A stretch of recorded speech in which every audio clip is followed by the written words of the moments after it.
Welcome back to J&M Bedtime Stories. Today we cover part 3 of the 50 States of True Crime. If you enjoy this content, please consider subscribing and turn on notifications so you'll know each time we upload a new video. Be sure to like this video while you're down there. North Carolina.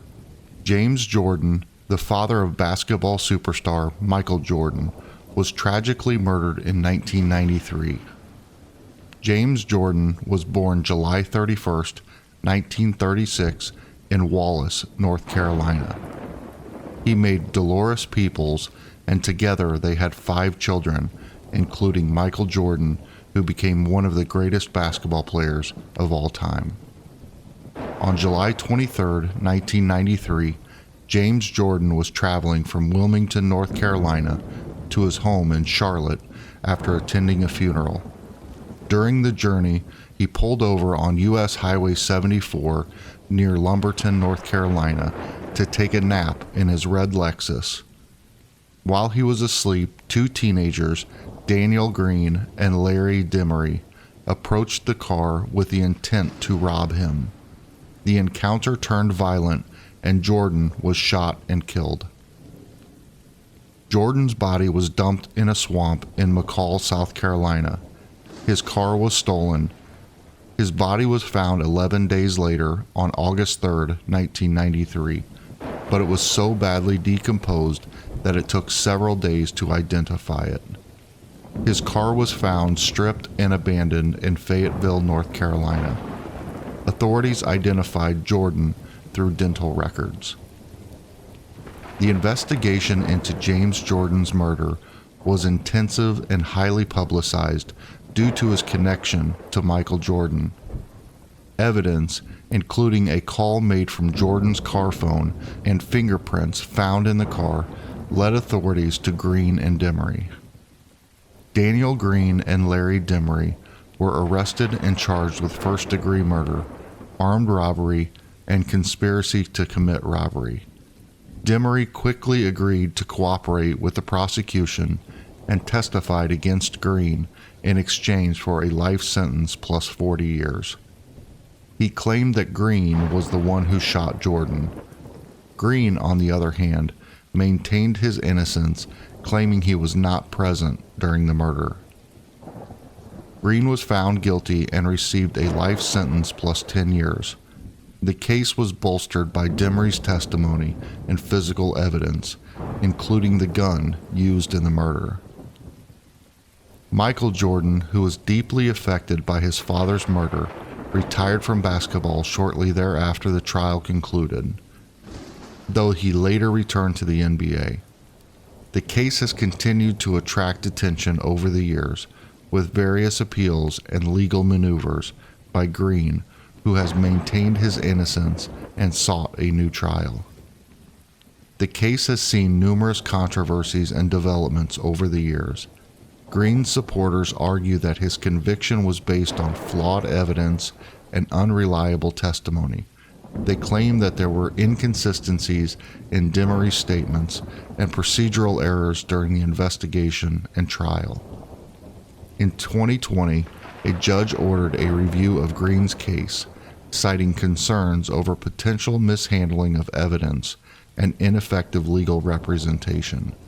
The review is ongoing, and Green continues to seek exoneration. The murder of James Jordan was a tragic event that not only affected the Jordan family, but also captured national attention. It highlighted issues of violence and crime and had a profound impact on Michael Jordan's life and career. The case remains a poignant reminder of the random and senseless nature of some violent crimes and the lasting impact they have on victims' families and communities. North Dakota. The murder of Savannah LaFontaine Greywind is a tragic and harrowing case that took place in 2017 in Fargo, North Dakota. It drew significant national attention due to the brutal nature of the crime and the circumstances surrounding it.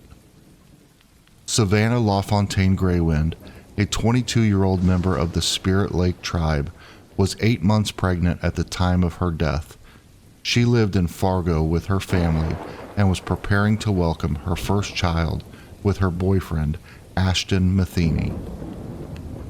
On August 19, 2017, Savannah was reported missing by her family after she failed to return home from visiting a neighbor's apartment in the same building. The neighbor, Brooke Lynn Cruz, had asked Savannah to come over and help her with a sewing project. For days, there was no sign of Savannah. Law enforcement and the community conducted extensive searches. On August 24th, Cruz and her boyfriend, William Henry Hone, were arrested after police found a newborn baby girl in their apartment. The couple initially claimed the baby was theirs, but it was soon confirmed to be Savannah's child. On August 27th, Savannah's body was discovered in the Red River, wrapped in plastic and duct tape. An autopsy revealed that she had been murdered by homicidal violence. The investigation revealed a horrifying plan by Cruz and Hone.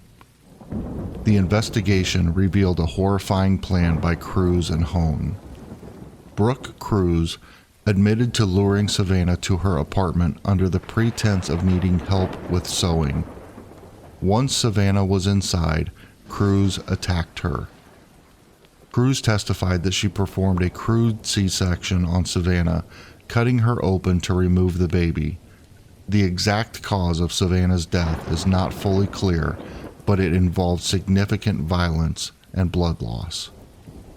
William Hone claimed that he arrived home to find Cruz cleaning up the crime scene and a newborn baby in the apartment. He admitted to helping Cruz dispose of Savannah's body, wrapping it in plastic and duct tape, and then placing it in a dresser before dumping it in the Red River.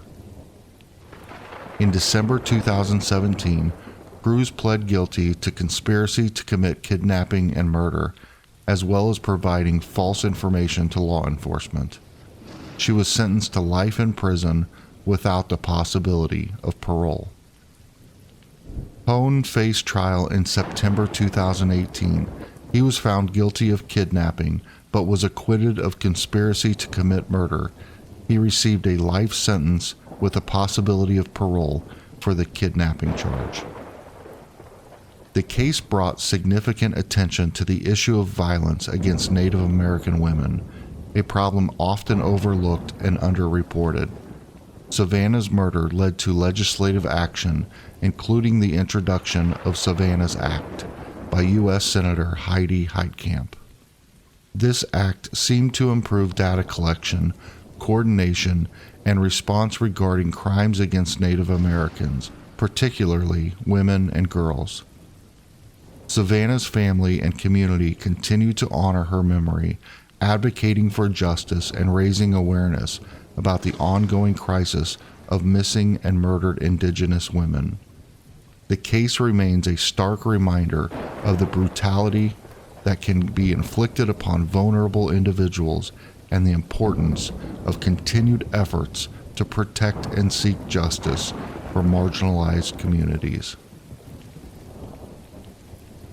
Ohio. The Cleveland Strangler, also known as Anthony Sowell, is an American serial killer convicted of the murders of 11 women in Cleveland, Ohio. His crimes were discovered in 2009, leading to a highly publicized investigation and trial. Anthony Sowell, born August 19, 1959, had a troubled upbringing marked by allegations of physical and abuse within his family. He served in the U.S. Marine Corps from 1978 to 1985, receiving an honorable discharge. Sowell had a prior conviction for attempted in 1989, for which he served 15 years in prison. In September 2009, a woman reported to the police that Sowell had abused her at his home. This prompted a search warrant for his residence.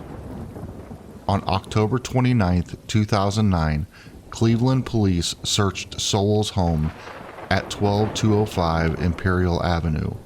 They discovered 2 bodies in the living room and subsequently found more bodies buried in shallow graves in the basement and backyard. In total, the remains of 11 women were discovered. The women had been strangled, and their bodies were in various states of decomposition. Most of the victims were African American women who lived in Sowell's neighborhood.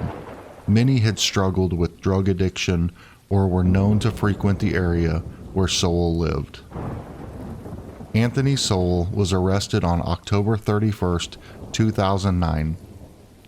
He initially pled not guilty by reason of insanity, but later changed his plea to not guilty. The trial began on June 6, 2011. The prosecution presented evidence of Sowell's DNA on several of the victims, along with testimonies from surviving victims who recounted their assaults. Sowell did not testify in his defense. On July 22, 2011, Sowell was convicted of 11 counts of aggravated murder and numerous other charges, including kidnapping, abuse, and abuse of a corpse. He was sentenced to death on August 10, 2011. The discovery of the bodies and the extent of Sowell's crimes shocked the Cleveland community and highlighted systemic issues within law enforcement and community services, particularly regarding the handling of missing person cases and the plight of marginalized individuals. Sowell's legal team filed several appeals against his conviction and death sentence, but these were denied. The case has been the subject of numerous documentaries, books, and media reports, contributing to ongoing discussions about violence against women, systemic neglect, and the challenges faced by vulnerable populations.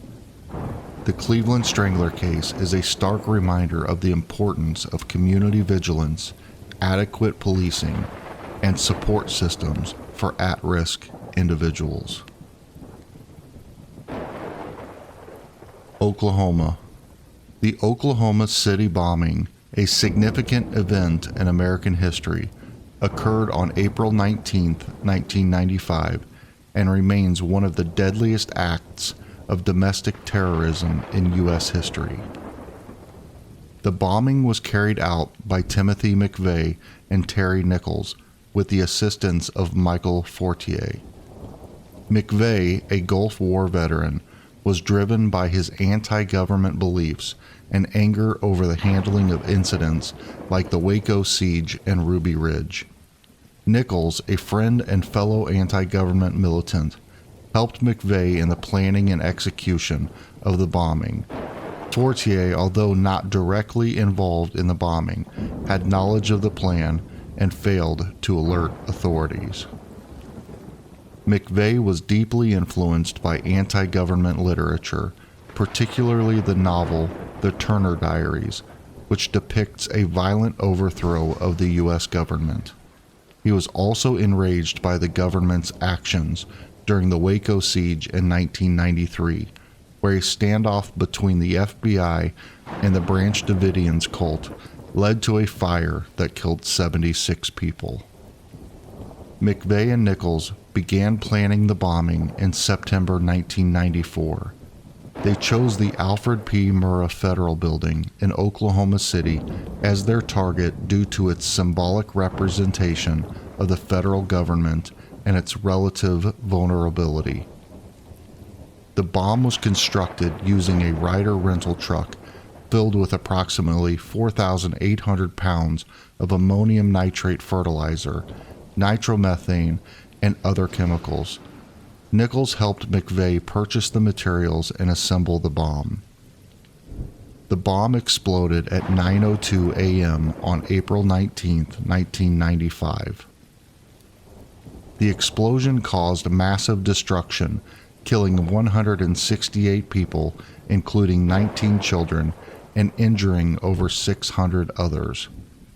The blast destroyed or damaged 324 buildings within a 16-block radius, shattered glass in 258 nearby buildings, and destroyed or burned 86 cars, causing an estimated $652 million worth of damage. In the chaos following the explosion, McVey was stopped by an Oklahoma Highway Patrol trooper for driving without a license plate and arrested for carrying a concealed weapon. Fingerprints and other forensic evidence quickly linked McVey and Nichols to the bombing. Witnesses had seen McVey near the Ryder truck before the explosion, and rental records connected him to the vehicle. Nichols turned himself in to police in Harrington, Kansas, 2 days after the bombing. McVey was charged with multiple counts of murder and conspiracy. His trial began in April 1997. In June 1997, he was found guilty on all counts and was sentenced to death. McVey was executed by lethal injection on June 11, 2001. Nichols was tried separately. In December 1997, he was convicted of conspiracy and involuntary manslaughter of federal agents, but acquitted of using a weapon of mass destruction. He received a life sentence without the possibility of parole. In a subsequent state trial, Nichols was convicted of 161 counts of first-degree murder and sentenced to 161 consecutive life terms without the possibility of parole. Michael Fortier testified against McVey and Nichols in exchange for a reduced sentence. He was sentenced to 12 years in prison and fined $75,000 for failing to warn authorities about the bombing. He was released from prison in January 2006. The Oklahoma City National Memorial and Museum was established at the site of the Murrah Federal Building to honor the victims, survivors, and rescuers. The memorial includes the field of empty chairs representing each person who died in the bombing, the survivor tree, and the reflecting pool. The bombing led to changes in U.S. law, including the Anti-Terrorism and Effective Death Penalty Act of 1996, which aimed to deter future terrorist acts and streamline the process of executing death row inmates convicted of terrorism. The attack heightened awareness of domestic terrorism and led to increased security measures at federal buildings and other potential targets across the country. The Oklahoma City bombing remains a stark reminder of the dangers posed by domestic terrorism and the impact of extremist ideologies. The event continues to influence counterterrorism policies and efforts to prevent similar attacks in the future. Oregon. The murder of Kaylee Sawyer is a tragic true crime case that took place in Bend, Oregon in July 2016. Kaylee Sawyer was a 23-year-old woman who was murdered by Edwin Laura, a security guard at Central Oregon Community College. Kaylee Sawyer was a recent graduate from COCC and was working as a dental assistant. On the night of July 23, 2016, she attended a bachelorette party and later had an argument with her boyfriend, Cameron Reimhofer. She left their apartment around 1 a.m. and was not seen alive again. When Kaylee did not return home and did not show up for work, her family and boyfriend became concerned. Her disappearance was reported to the police on July 24, 2016. A search effort began immediately. Edwin Laura, a security guard at COCC, abducted Kaylee Sawyer in the early hours of July 24th. He later confessed to kidnapping, assaulting, and murdering her. Laura took advantage of his position as a security guard, wearing his uniform to gain her trust. He forced her into his vehicle where the assault and murder occurred. He then disposed of her body near Redmond, Oregon. After committing the crime, Laura fled Bend and began a multi-state crime spree. He kidnapped a woman in Salem, Oregon, and forced her to drive him to California. During this time, he committed additional crimes, including a shooting in Eureka, California, which resulted in the injury of a person. Laura was eventually captured in Weaverville, California, after a high-speed chase with police. He was arrested and later confessed to the murder of Kaylee Sawyer. Laura provided details about the crime and led authorities to her body. Edwin Laura was charged with aggravated murder, kidnapping, assault, and other crimes. In January 2018, he pled guilty to the charges related to Kaylee Sawyer's death as part of a plea deal to avoid the death penalty. He was sentenced to life in prison without the possibility of parole. The case had a significant impact on the community and led to changes in campus security policies at COCC. Kaylee's family established the Kaylee Sawyer Fund to support victims of violent crime and advocate for improved safety measures. The murder of Kaylee Sawyer is often cited in discussions about campus security and the responsibilities of security personnel. It also highlights issues related to trust and abuse of authority by individuals in positions of power. The case remains a somber reminder of the importance of vigilance and the need for comprehensive safety measures to protect individuals from similar tragedies. Pennsylvania. The true crime case of the murder of Ellen Robb involves a tragic and brutal incident that occurred on December 22, 2006 in King of Prussia, Pennsylvania. Ellen Robb, the wife of Raphael Robb, a University of Pennsylvania economics professor, was found dead in the kitchen of their home. She had been bludgeoned to death with a metal exercise bar while wrapping Christmas presents. Her injuries were so severe that the initial belief was that she had been shot in the face. Raphael Robb initially staged the scene to look like a burglary gone wrong, but the police quickly saw through this ruse as nothing of value was missing from the home. Blood spatter analysis and the absence of signs of forced entry led investigators to focus on Raphael as the primary suspect. Ellen had defensive wounds on her hands, indicating she tried to protect herself during the attack.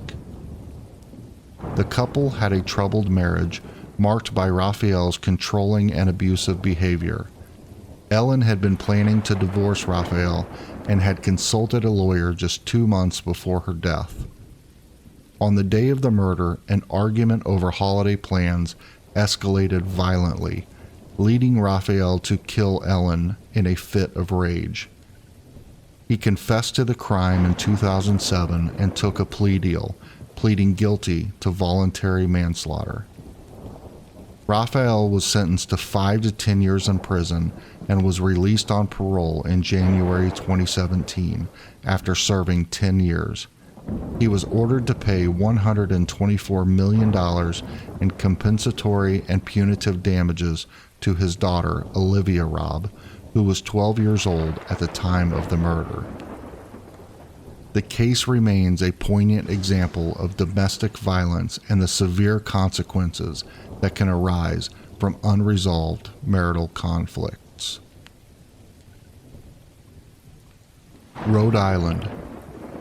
Craig Price, also known as the Warwick Slasher, is a convicted American serial killer who committed his crimes in Warwick, Rhode Island. His case is notable not only for the brutality of his murders, but also because he was a minor at the time of the offenses. Craig Price was born on October 11, 1973. He grew up in a seemingly normal household in Warwick, Rhode Island. Price had a history of minor juvenile offenses, but nothing that would hint at the extreme violence he would later exhibit. At the age of 13, Price committed his first murder. He broke into the home of Rebecca Spencer, a 27-year-old mother of two.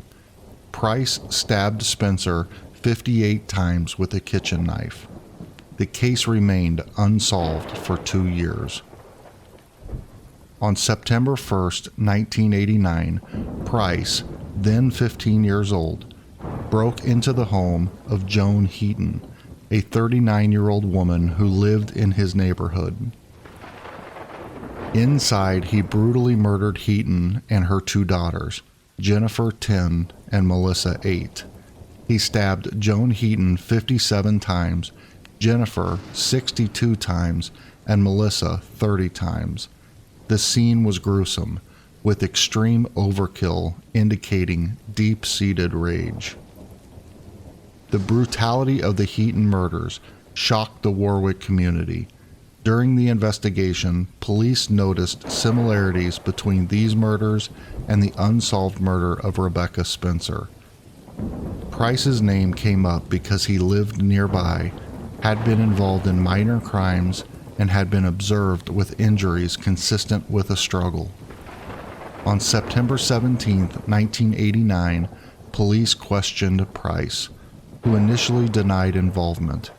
However, his alibis were inconsistent and he eventually confessed to all 4 murders. His arrest at the age of 15 brought him into the national spotlight. Price's case presented a significant legal challenge.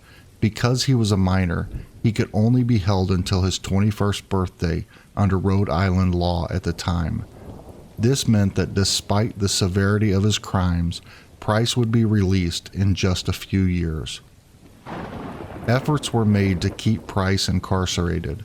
In 1990, he was charged with additional crimes committed while in detention, such as contempt of court for refusing to undergo psychiatric evaluation, assaulting a correctional officer, and other infractions. These charges resulted in extended sentences. Psychiatrists who examined Price diagnosed him with antisocial personality disorder and other severe psychological issues. His lack of remorse and extreme violence suggested deep-rooted anger and sociopathy. However, due to his age, some experts argued that he might benefit from rehabilitation. Craig Price has remained incarcerated due to his continued violent behavior and additional charges. As of 2023, he remains in prison and is not eligible for release. His case led to changes in Rhode Island laws regarding juvenile offenders and the treatment of young violent criminals. The Craig Price murders highlight the complexities of juvenile justice and the challenges of dealing with young offenders who commit heinous crimes. His case continues to be studied and discussed in the context of criminal justice reform and the psychological evaluation of young offenders. South Carolina. The Susan Smith case is a tragic and well-known true crime incident that occurred in Union, South Carolina in 1994. Susan Lee Smith was born on September 26, 1971 in Union, South Carolina. She had a troubled upbringing, including her parents' divorce when she was 7 and her father's self-murder when she was 6. These early traumatic events were compounded by allegations of abuse by her stepfather. On October 25, 1994, Susan Smith reported to police that an African-American man had hijacked her car with her 2 young sons, Michael, 3 years old, and Alexander, 14 months old, still inside. She claimed the carjacking occurred at a red light at Monarch Mills, a location in Union. For 9 days, Smith made public pleas for the return of her children. The case gained national attention, and a massive search operation was launched involving local, state, and federal law enforcement agencies. On November 3, 1994, Susan Smith confessed to having fabricated the carjacking story. In a shocking revelation, she admitted to having driven her car to John D. Long Lake, strapping her children into the car seats and letting the car roll into the lake, where it submerged, drowning the boys. Her confession came after investigators confronted her with inconsistencies in her story and evidence that contradicted her claims. The investigation uncovered that Susan Smith's primary motive for the murders was her romantic relationship with a local wealthy man named Tom Findlay. Findlay had broken off their relationship, reportedly because he did not want children. Smith's desire to maintain the relationship and the belief that her children were an obstacle led to her tragic and desperate actions. In July of 1995, Susan Smith was tried for the murders of her two sons. The prosecution argued for the death penalty, emphasizing the premeditated nature of the crime and deceit involved. The defense highlighted her troubled mental state, history of depression, and self-harm attempts. On July 22, 1995, the jury found Susan Smith guilty of 2 counts of first-degree murder. She was spared the death penalty and sentenced to life imprisonment with the possibility of parole after 30 years. This meant she will be eligible for parole in 2024. The case had a profound impact on the community of Union and received widespread media coverage, sparking discussions about mental health, parental responsibilities, and the criminal justice system. Susan Smith has remained incarcerated at the Leith Correctional Institution in Greenwood, South Carolina. The Susan Smith case remains one of the most notorious true crime cases in American history due to the nature of the crime, the media attention it received, and the broader societal issues it touched upon. South Dakota. The James McVey case is a notable true crime incident that occurred in South Dakota in 2011. James Vernon McVey was a 41-year-old man with a troubled past, including a history of criminal activities and mental health issues. McVey was serving a prison sentence at the South Dakota State Penitentiary for various offenses and had recently been released on parole. On July 2, 2011, McVey broke into Maybelle Shine's home in the early morning hours, brutally stabbing her to death while she slept. He then stole her car, money, and credit cards, intending to use these resources to travel to Washington, D.C., where he planned to assassinate President Barack Obama. Shine's body was discovered later that morning by her family, who immediately alerted the authorities. A nationwide manhunt was launched utilizing information from the stolen vehicle and credit card transactions to track McVey. McVey was apprehended the following day, July 3, 2011, in Madison, Wisconsin, after being spotted driving Shine's stolen car. He was arrested without incident and extradited back to South Dakota. McVey was charged with first-degree murder, burglary, and grand theft. During the trial, McVey pled guilty to the charges, admitting his intent to kill Shine as part of a larger plan to assassinate the president. His defense team highlighted his long history of mental illness, including schizophrenia, arguing for leniency based on his psychological state. Despite these arguments, McVey was found guilty and sentenced to death in November 2012. The case went through various appeals and legal proceedings, with McVey's mental health being a central issue. McVey was sentenced to death and placed on death row. However, his mental health issues continued to be a point of contention in the legal system. On April 11, 2014, James McVey was found dead in his prison cell from an apparent self-murder. This brought an abrupt end to the legal battles surrounding his case. The case highlighted issues related to the criminal justice system's handling of mental ill offenders, the application of the death penalty, and the need for better mental health care within and outside the prison system. The James McVey case remains a significant and tragic event in South Dakota's recent criminal history, illustrating the complex interplay between mental illness and violent crime, as well as the challenges faced by the legal system in addressing these issues. Tennessee. The Holly Bobo case is a tragic and complex true crime story that captured national attention in the United States. Holly Bobo, a 20-year-old nursing student from Darden, Tennessee, went missing on April 13, 2011. Her disappearance and the subsequent investigation and trials revealed a harrowing tale of abduction, murder, and a community's struggle for justice. On the morning of April 13, 2011, Holly Bobo was last seen by her brother, Clint Bobo, outside their family home in Darden, Tennessee.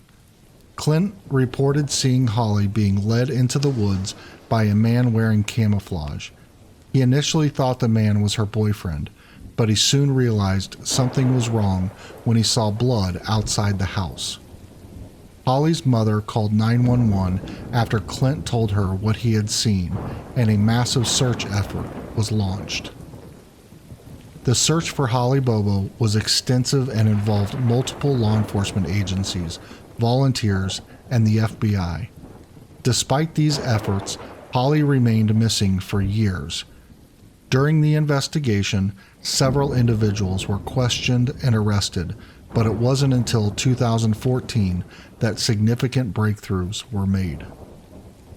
In March 2014, Zachary Adams was charged with the kidnapping and murder of Holly Bobo. His brother Dylan Adams and another man, Jason Autry, were also implicated in the crime. The Adams brothers and Autry were accused of kidnapping Holly, taking her to a remote location, and eventually murdering her. The trials of the accused were lengthy and complex. Zachary Adams' trial began in September 2017. Key testimony came from Jason Autry, who struck a deal with the prosecutors in exchange for his testimony against Zachary Adams. Autry testified that he saw Zachary Adams shoot Holly Bobo and that the brothers disposed of her body. In September 2017, Zachary Adams was found guilty of first-degree murder, aggravated kidnapping, and aggravated assault. He was sentenced to life in prison without the possibility of parole, plus an additional 50 years. Dylan Adams pled guilty to facilitation of first-degree murder, aggravated kidnapping, and aggravated assault in January 2018. He received a 35-year sentence. Holly Bobo's remains were discovered in September 2014 by two men searching for ginseng in a wooded area in Decatur County, Tennessee. The remains were identified through dental records and DNA testing. This discovery provided crucial evidence in the prosecution of the accused. The case had a profound impact on the local community and beyond. Holly Bobo's disappearance and the subsequent investigation were widely covered by the media, bringing national attention to the case. Her family and friends, along with the community, were deeply affected by the tragedy and participated in numerous events and efforts to keep her memory alive and to support the search for justice. The Holly Bobo case is a tragic example of a senseless crime that devastated a family and a community. The lengthy investigation and legal proceedings highlighted the complexities of solving such cases and the perseverance required to bring the perpetrators to justice. Despite the resolution of the case, the loss of Holly Bobo remains a poignant reminder of the impact of violent crime. Texas. The Texas Tower shooting, carried out by Charles Whitman on August 1, 1966, remains one of the most infamous mass shootings in U.S. history. This tragic event unfolded at the University of Texas, Austin, leaving a profound impact on the community and the nation. Charles Whitman was born on June 24, 1941, in Lake Worth, Florida. He was the eldest of 3 sons in a strict, domineering family. His father, Charles Whitman Jr., was a self-made man who imposed rigorous discipline. Despite the strict upbringing, Whitman was an Eagle Scout and a Marine, known for his intelligence and proficiency in marksmanship. After being honorably discharged from the Marines, Whitman enrolled in the University of Texas at Austin in 1961.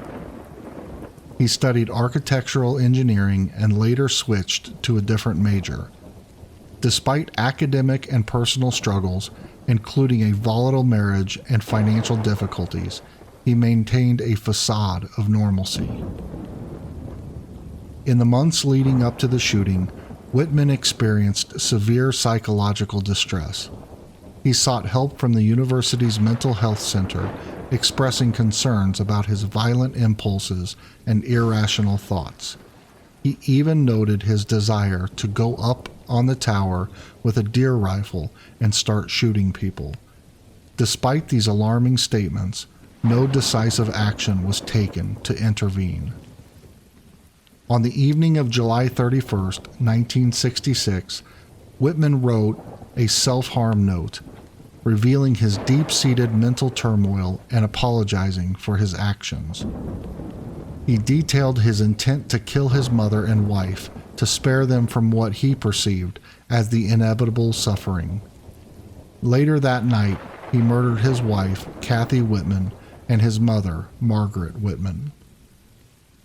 On the morning of August 1st, Whitman gathered an arsenal of weapons and supplies, including rifles, a shotgun, pistols, ammunition, food, water, and other survival gear. He disguised these items as research equipment and ascended to the observation deck of the main building's tower at the University of Texas.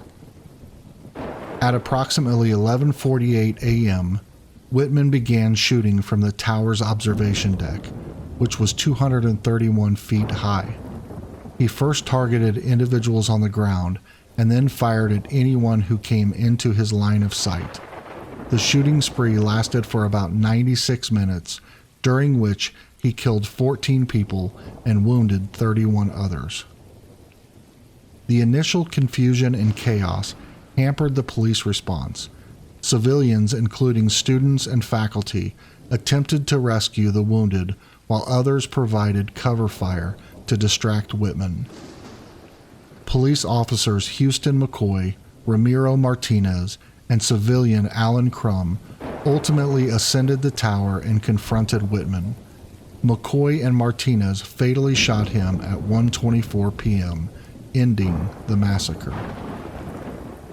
The subsequent investigation revealed the extent of Whitman's planning and mental instability. An autopsy discovered a pecan-sized brain tumor, which some speculate might have influenced his behavior, although its exact impact remains uncertain. The Texas Tower shooting was a pivotal event in U.S. history, highlighting the need for better mental health care and the importance of effective emergency response protocols. It also led to changes in law enforcement tactics for dealing with active shooter situations. The victims are remembered through various memorials and tributes, including plaques and annual commemorations at the University of Texas. The event also spurred discussions on gun control, mental health, and public safety, issues that continue to resonate today. The Texas Tower shooting remains a tragic reminder of the devastating impact of untreated mental illness and the importance of vigilance and preparedness in preventing such atrocities. Utah. The kidnapping of Elizabeth Smart is one of the most well-known true crime cases in the United States, involving the abduction of a young girl from her home in Salt Lake City, Utah, and her eventual rescue 9 months later. Elizabeth Smart was kidnapped on June 5, 2002 at approximately 2 a.m. She was taken from her bedroom in her family's home in the Federal Heights neighborhood of Salt Lake City, Utah. She was 14 years old at the time. Mary Catherine Smart, Elizabeth's 9-year-old sister, was in the bedroom at the time of the abduction. She pretended to be asleep and later described the events to her parents and the police. Brian David Mitchell, a drifter and self-proclaimed prophet who called himself Emmanuel. He had previously worked for the Smart family as a handyman for a brief period. Wanda Barzee, Mitchell's wife and accomplice, supported and participated in the abduction and subsequent captivity of Elizabeth. Mitchell entered the Smart home through an open window and, under threat of knife, forced Elizabeth to leave with him. They walked for several miles to a makeshift campsite in the woods where Barzee was waiting. Elizabeth was forced to wear a robe and a veil and was chained to a tree. Elizabeth was held captive for 9 months, from June 2002 to March 2003. Initially held in the woods near Salt Lake City, then moved to different locations, including campsites in the Utah mountains and eventually to California. Elizabeth endured severe abuse, both physical and psychological. She was frequently threatened, assaulted, and manipulated through Mitchell's extreme religious beliefs. The Smart family, particularly Ed and Lois Smart, were tireless in their efforts to find Elizabeth. They worked closely with law enforcement and the media to keep the case in the public eye. Mary Catherine's detailed description of the abductor led to the creation of a sketch. However, it wasn't until months later that she remembered and identified Mitchell as Emmanuel, a man who had worked at their home. The case received significant media attention. The family distributed posters, held press conferences, and used every possible resource to generate leads. In February 2003, after Mary Catherine's identification of Mitchell as Emmanuel, the police and the public had a solid lead. The case gained renewed attention, and more people became aware of Mitchell's description. On March 12, 2003, Mitchell, Barzee, and Elizabeth were spotted in Sandy, Utah. They were walking down a street and Elizabeth was wearing a wig and veil. 2 women recognized them from media reports and contacted the police. Elizabeth Smart was rescued on March 12, 2003, approximately 18 miles from her home. The police approached the group and separated Elizabeth from her captors. Initially, she was hesitant to reveal her identity, likely due to fear and trauma, but she eventually confirmed that she was Elizabeth Smart. Brian David Mitchell was charged with multiple crimes, including kidnapping, assault, and burglary. After being found mentally competent to stand trial, he was convicted in December 2010 and sentenced to life in prison without the possibility of parole. Wanda Barzee was also charged and eventually pled guilty. She was sentenced to 15 years in federal prison, but was released in September 2018 after serving her sentence, including the time served before her plea. Elizabeth Smart has become a prominent advocate for missing persons and victims of assault. She has written a memoir, My Story, and has been involved in various public speaking engagements.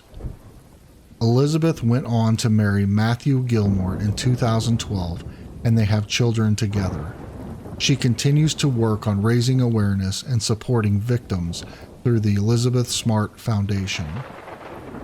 The kidnapping and eventual rescue of Elizabeth Smart is a harrowing yet inspiring story of survival and resilience. The case highlighted the importance of community awareness, the power of media in solving crimes, and the enduring strength of a young girl who overcame tremendous adversity. Vermont. The disappearance of Brianna Maitland is a perplexing and tragic case that has remained unsolved since 2004. Brianna Maitland was born October 8, 1986, in Burlington, Vermont, and grew up in the rural area of East Franklin.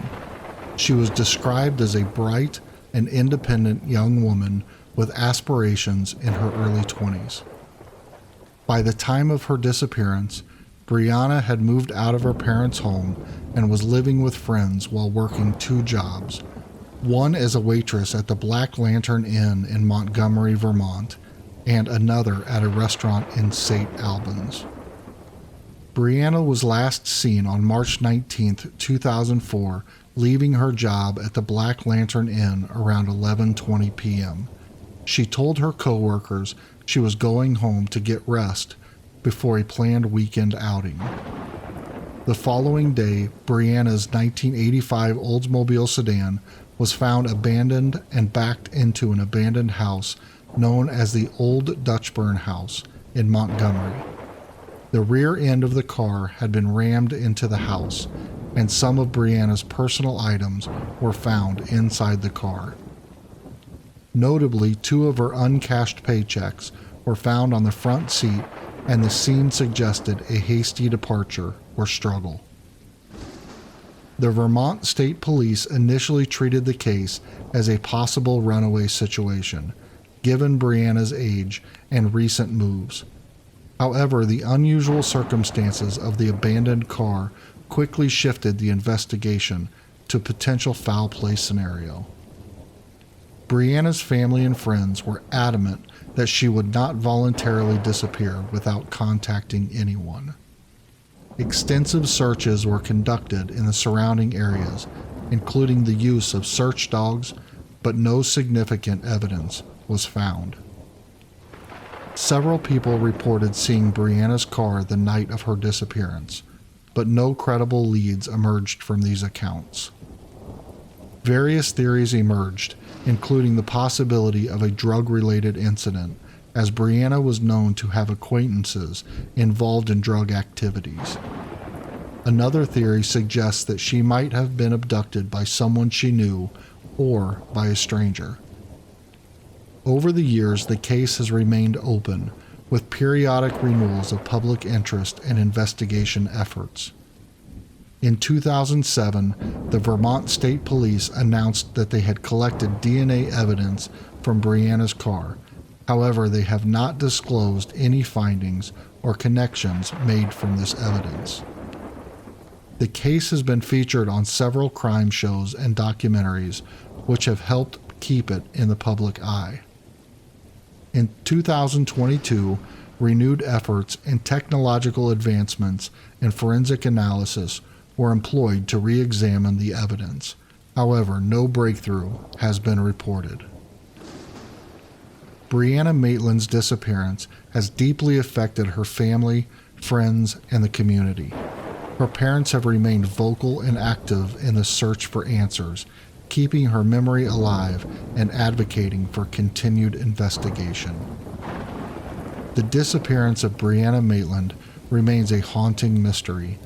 Despite years of investigation, numerous theories, and continued public interest, her whereabouts and the circumstances surrounding her disappearance are still unknown. The case continues to be an active investigation, with law enforcement and her family hoping for new information that could finally bring closure. Virginia. The Farmville murders refer to a quadruple homicide that took place in Farmville, Virginia in September 2009. The case involved the brutal killings of Emma Niederbrock and her mother, Deborah Kelly, her father, Mark Niederbrock, and Emma's friend, Melanie Wells.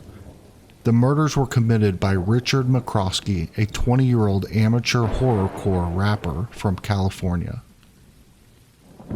Emma Niederbrock, a 16-year-old high school student in Farmville, Virginia, was a fan of horrorcore music, a subgenre of hip-hop known for its violent and horror-themed lyrics. She connected with Richard McCroskey online through his shared interest.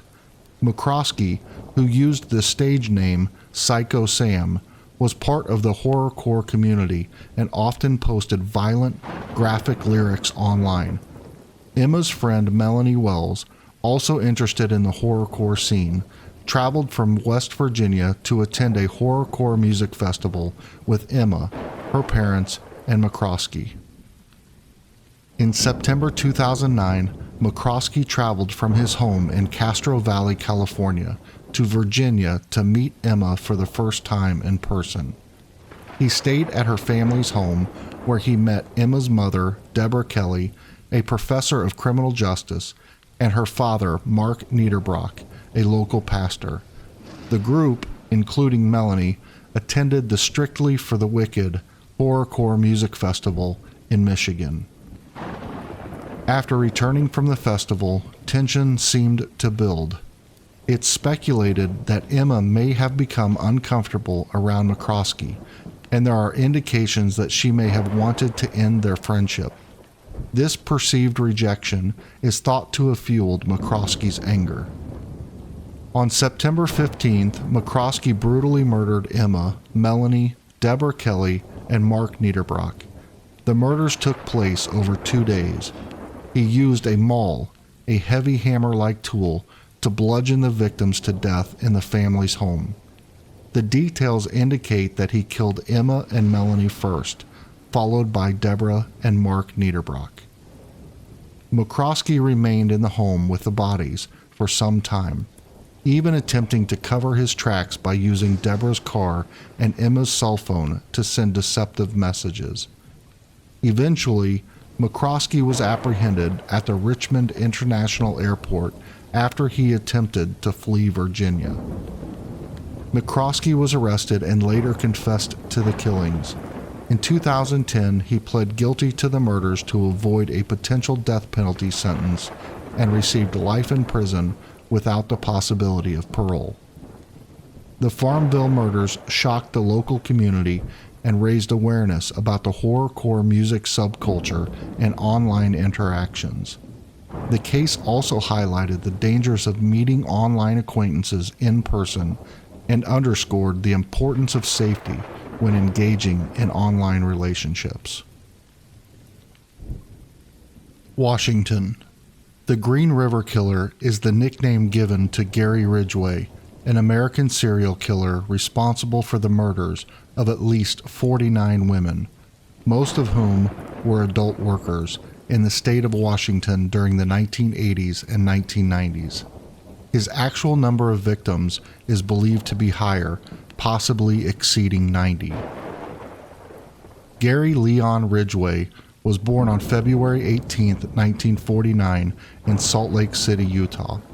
He had a troubled childhood marked by a difficult relationship with his domineering mother and bedwetting problem that she reportedly punished harshly. Ridgway's early years were also characterized by a lack of academic success and behavioral issues. Ridgway's killing spree began in 1982, and his method of operation was chillingly consistent. He would typically pick up women, often adult workers or runaways, along Pacific Highway South in Seattle and Tacoma. Ridgway would gain their trust, sometimes showing them a picture of his son before strangling them to death, often using ligatures such as belts or ropes. He would then dump their bodies in wooded areas, often returning to the sites to engage in necrophilia with the decomposing corpses. The case of the Green River Killer baffled law enforcement for many years. Despite the discovery of numerous bodies and intensive investigations, the police struggled to identify the killer. The FBI was brought in to assist.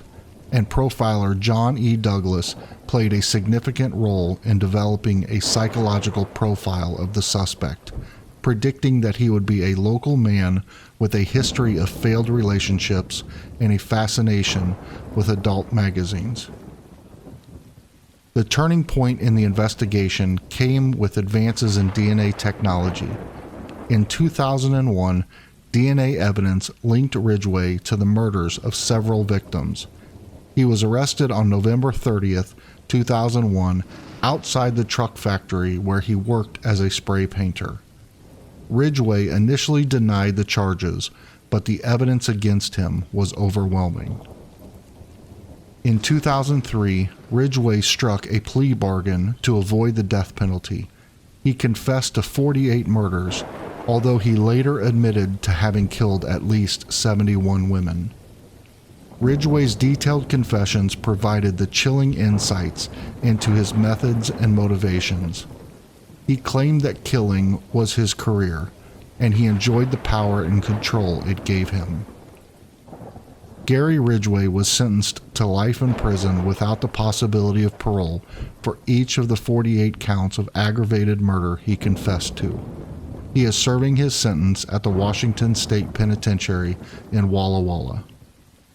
The case of the Green River Killer had a profound impact on the communities affected and on law enforcement practices. It led to significant improvements in forensic science and investigative techniques. Ridgway's crimes also highlighted the vulnerabilities of marginalized women and the dangers they face. Efforts continue to identify all of Ridgway's victims, with some remains still unidentified.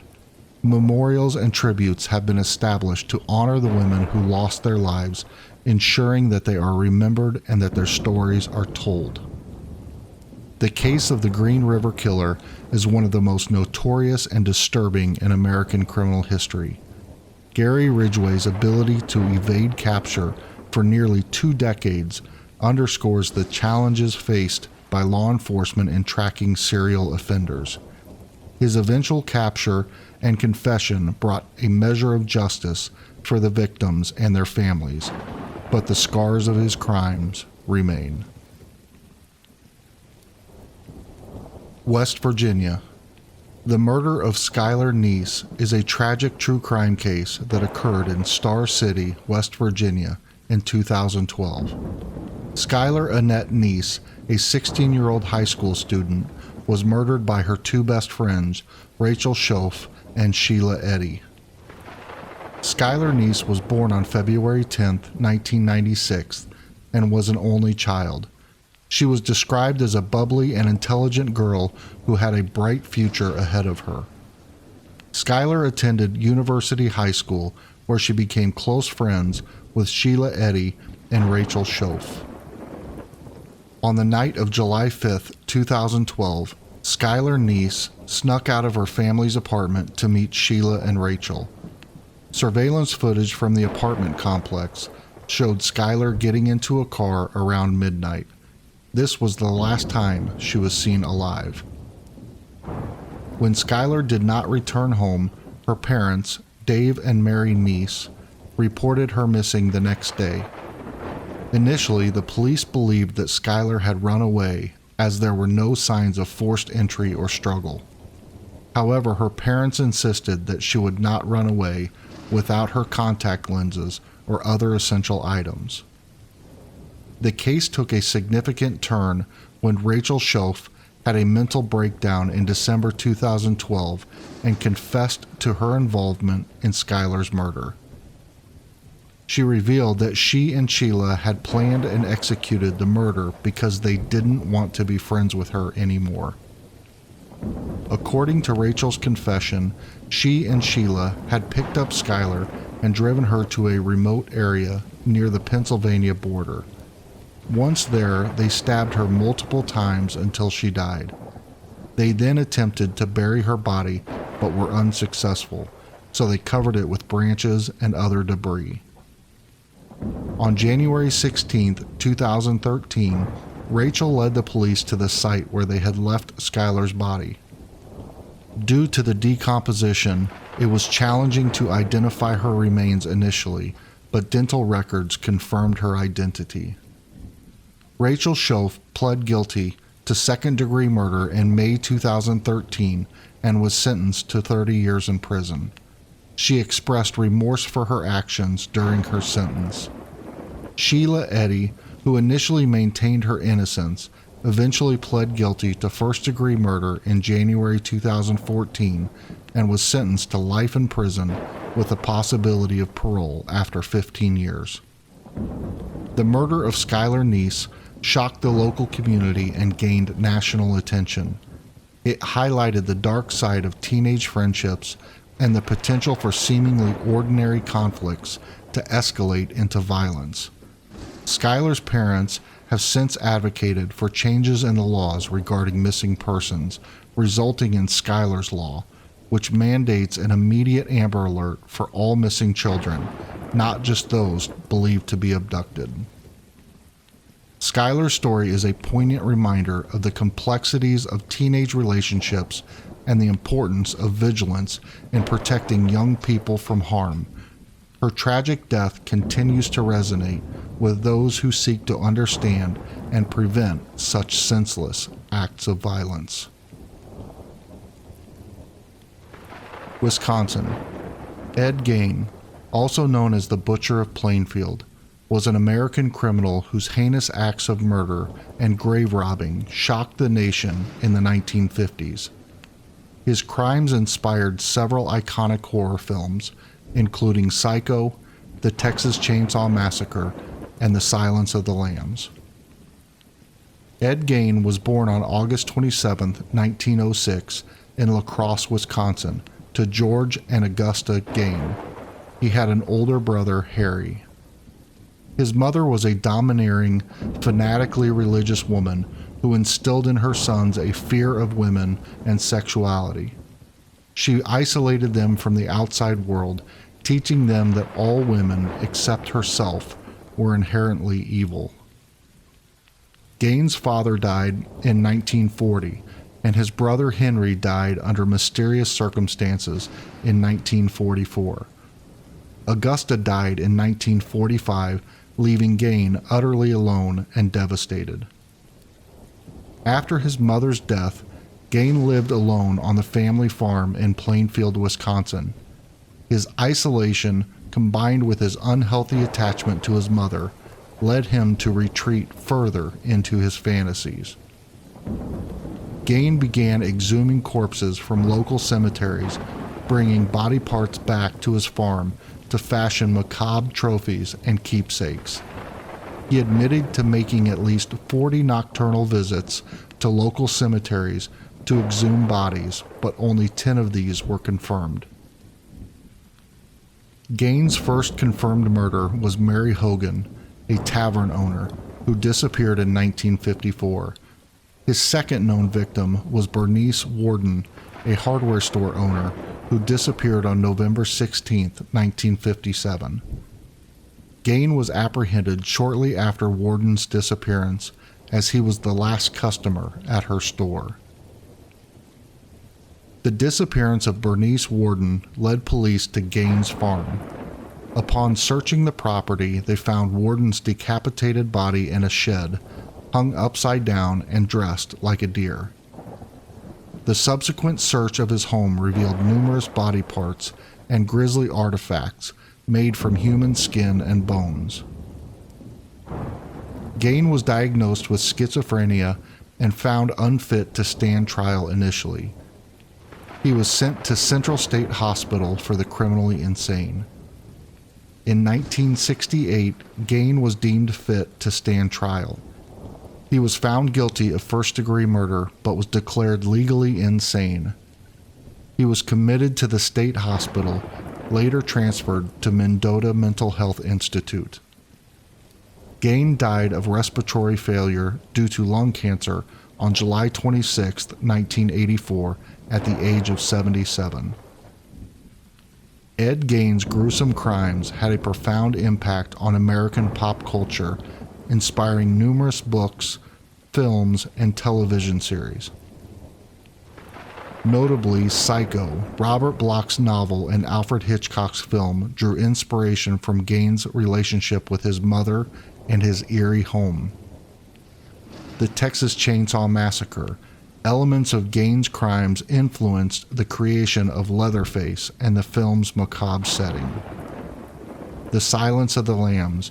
The character of Buffalo Bill was partially inspired by Gein's practices of skinning his victims.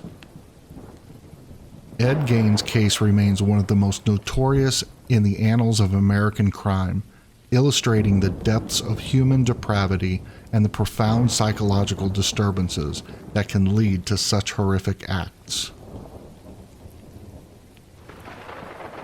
Wyoming. The murder of Matthew Shepard is a significant and tragic event in American history that brought widespread attention to hate crimes and LGBTQ+ issues. Matthew Shepard was born on December 1, 1976 in Casper, Wyoming. He was 21 years old and a student at the University of Wyoming in Laramie. He was openly gay and known for his kind and friendly demeanor. On October 6, 1998, Aaron McKinney and Russell Henderson, two young men from the Laramie area, met Shepard at the Fireside Lounge, a local bar. Pretending to be gay, the two men lured Shepard into their truck with a promise of giving him a ride home. Instead of taking him home, McKinney and Henderson drove Shepard to a remote, rural area outside Laramie. There they brutally attacked him, pistol whipping him with a .357 Magnum revolver and tying him to a split-rail fence. They then left him to die in the cold. 18 hours after the attack, on October 7, 1998, a cyclist named Aaron Kreffels found Shepard. Initially mistaking him for a scarecrow, Kreffels realized it was a person and called for help. Shepard was rushed to the hospital in Fort Collins, Colorado. He suffered severe head injuries, including fractures to the back of his head and in front of his right ear. His brainstem was severely damaged, affecting his body's ability to regulate heart rate, body temperature, and other vital functions. Matthew Shepard succumbed to his injuries and died on October 12, 1998 at 12:53 a.m.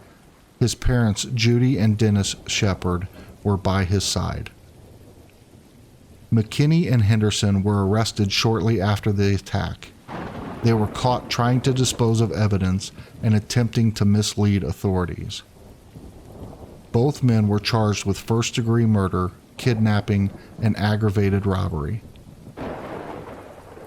Russell Henderson pled guilty to murder and kidnapping charges on April 5, 1999, to avoid the death penalty. He was sentenced to 2 consecutive life sentences without the possibility of parole. Aaron McKinney initially pled not guilty, but after a lengthy trial in October 1999, he was also sentenced to 2 consecutive life terms without the possibility of parole, following a plea deal that spared him the death penalty. The murder of Matthew Shepard garnered national and international attention. It sparked outrage, leading to vigils, marches, and widespread discussions about hate crimes and the LGBTQ+ rights. The Matthew Shepard and James Byrd Jr. Hate Crimes Prevention Act was signed into law by President Barack Obama on October 28, 2009. This federal law expanded the 1969 United States federal hate crime law to include crimes motivated by victims' actual or perceived gender, sexual orientation, gender identity, or disability. The case highlighted the need for stronger protections against hate crimes. The Matthew Shepard Foundation, established by his parents, continues to advocate for LGBTQ+ rights and hate crime legislation. The story of Matthew Shepard remains a powerful reminder of the consequences of hate and the ongoing struggle for LGBTQ+ equality and acceptance. The murder of Matthew Shepard remains a poignant symbol in the fight against hate crimes and discrimination, continuing to influence social and legal progress in the United States and around the world. Thank you so much for watching. If you enjoyed this content, please hit the like button and consider subscribing. Turn on notifications so you don't miss future uploads. Until next time, stay curious.